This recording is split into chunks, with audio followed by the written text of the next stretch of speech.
Well, shalom. My name is Todd Bennett, and I'm coming to you from under the Succa in Jerusalem, Israel. And I'm sitting under my Succa on day 6 of Succot. And in the last episode, we talked about Israel's deliverance from Egypt and the fact that their journey began at Succot. It was not the same Succot as we talked about with Jacob. It was a different Succot, but it's there to show us something deep, a deep message there regarding the journey of the covenant.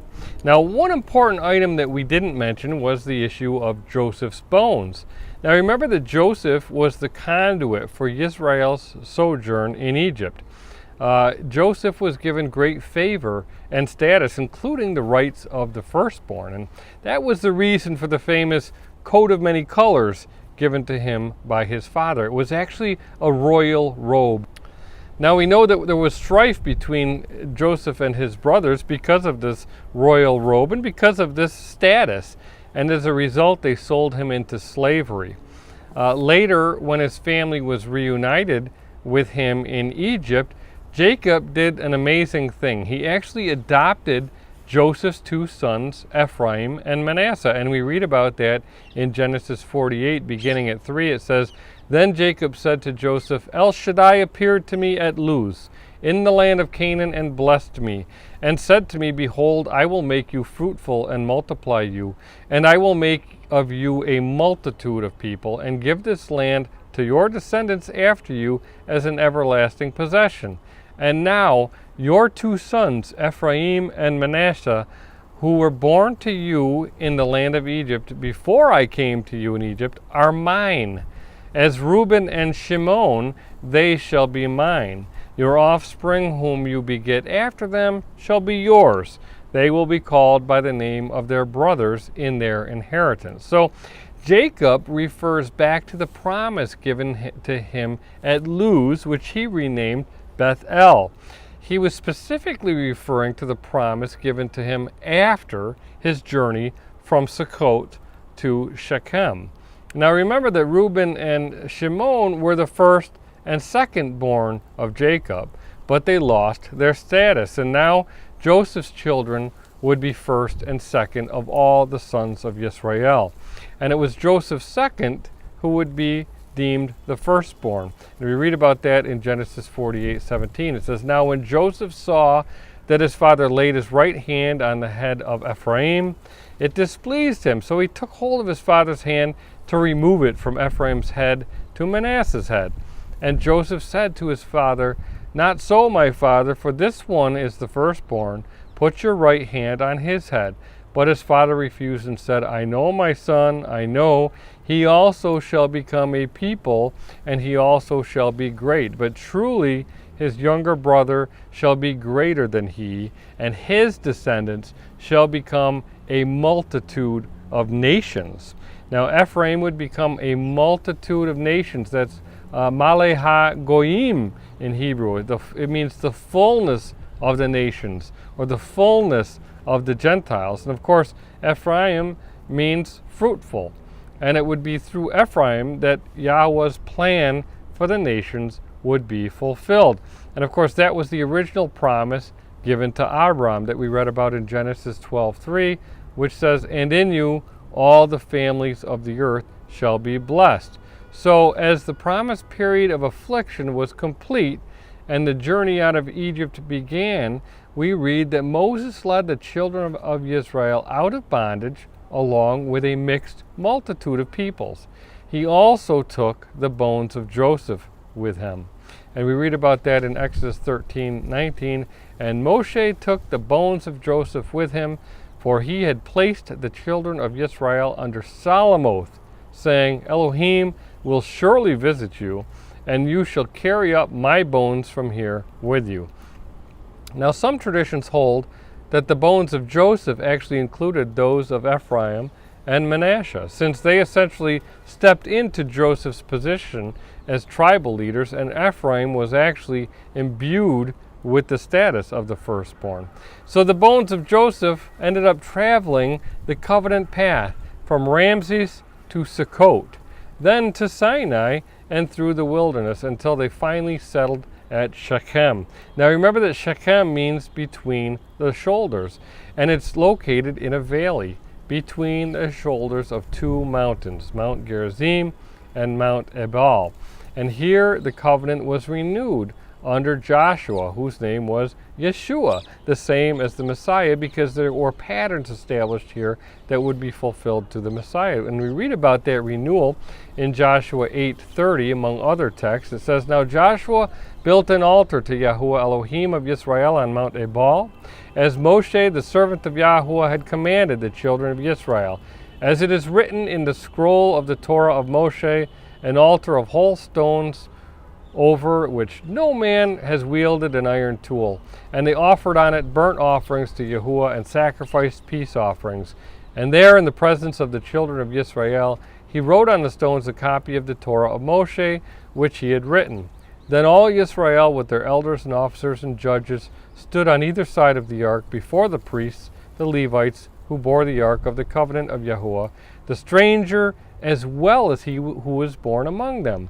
Half of them were in front of Mount Gerizim, and half of them in front of Mount Ebal. So Moshe, the servant of Yahuwah, had commanded before that they should bless the people of Israel. And afterward he read all the words of the Torah, the blessings and the curses, according to all that is written in the scroll of the Torah.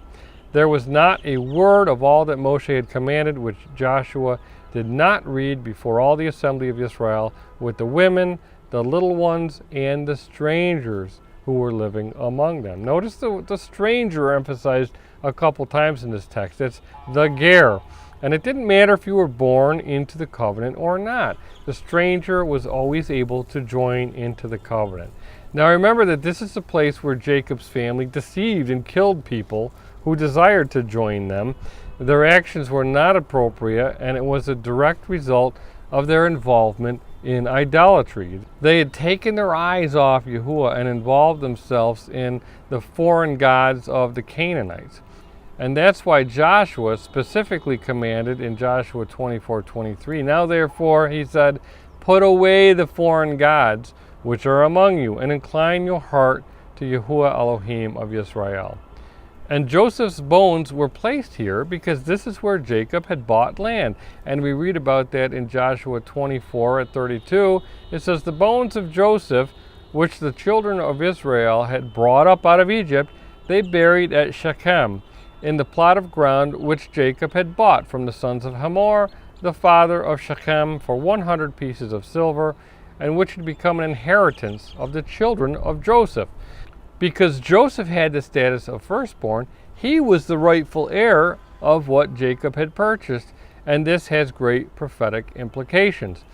In fact, we just visited Mount Gerizim today, and from Mount Gerizim you can look down upon Joseph's tomb, where his bones are laid to rest, and it's very close to the location where Jacob actually dug a well, and that has great significance because this is where it gets very interesting when we consider the Messiah and messianic fulfillment of these events. Now, we all know the history of Yisrael.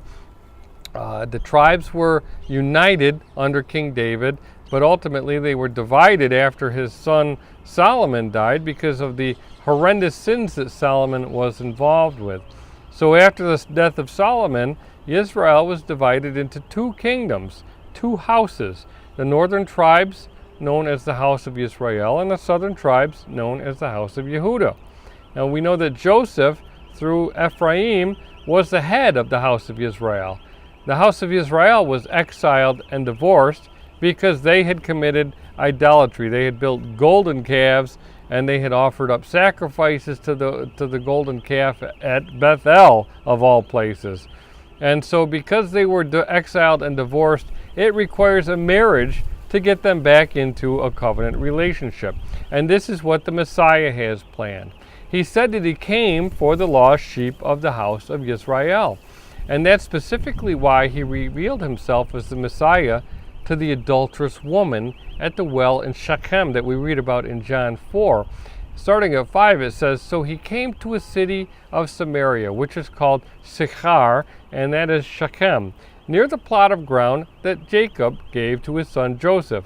Now Jacob's well was there. Yeshua, therefore, being wearied from his journey, sat thus by the well. It was about the 6th hour. Now this woman was an adulterous woman. She had had many husbands, and Yeshua revealed that to her. And the prophetic significance of that is that she essentially represented the adulterous house of Yisrael. And Yeshua made the point of revealing that he was the Messiah to her, and she believed. And then she testified to many others, and many of the Samaritans believed in Yeshua because of this incident. And the reason why Yeshua spent so much time in the north is the Galilee of the nations, it was called. And that reveals the true purpose of his ministry. You see, that's the area that belonged to the house of Yisrael. And the house of Yisrael had been removed by the Assyrians and replaced with many different peoples who became known as the Samaritans because they lived in Samaria.